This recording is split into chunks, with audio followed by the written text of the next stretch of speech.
Dito, mag-kill classic na sana ako pero meron nakakilala sa akin kung legit Redcho daw ako. Sabay sabi, nakalaban pa nga yung mahina mag-chew. Grabe naman to, kaya napatanong na lang ako dito. Bakit? Malakas ka ba mag-fusion? Sabay sabi pa niya yung TikToker na mahina mag-chew.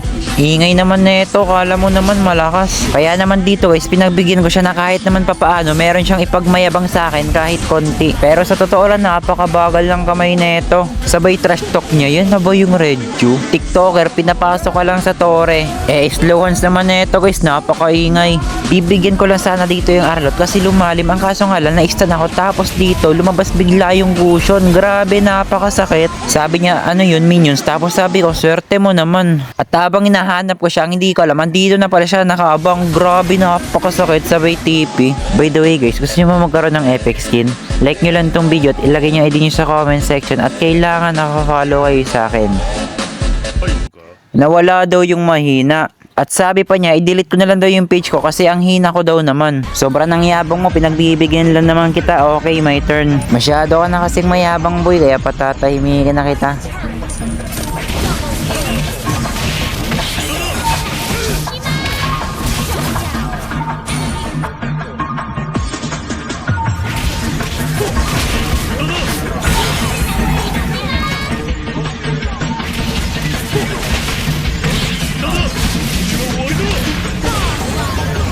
Guys, sa mga gusto nga pala ako makalaro o makalaban ng 1v1, mag-message lang kayo sa akin at pipili ako kung sino yung lalabanan ko.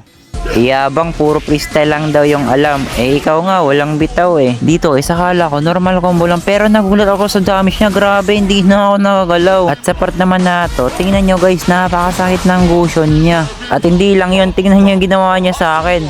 Grabe. Hindi mo ata kilala yung sponsor mo boy. By the way guys, kung napanood nyo nga pala itong video na ito, baka pwede naman i-follow nyo ako. Salamat.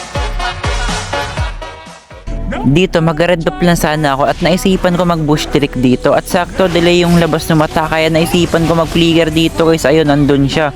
Tapos sabi niya sa akin, report you, cheater daw. Paano ko daw siya nakita doon? Hindi mo ata alam yung bush trick no? Nakakaawa tong Gusion na to guys. Sa akin nyo pa talaga tinapat. Tingnan nyo, ginagawa ko lang siyang lamok. By the way guys, sa mga hindi pa nga pala nakakilala sa akin dyan, ako nga pala si Redcho, isa sa pinakamalakas mag-chew dito sa TikTok. At siguro alam mo na to, ako nga pala yung bagong Spawn Trap King dito sa TikTok. Guys, kung meron nga pala kayong kilalang top global o malakas, basta yung malakas mag-ML, i-mention nyo lang siya dito sa video na to at siya na yung susunod ko.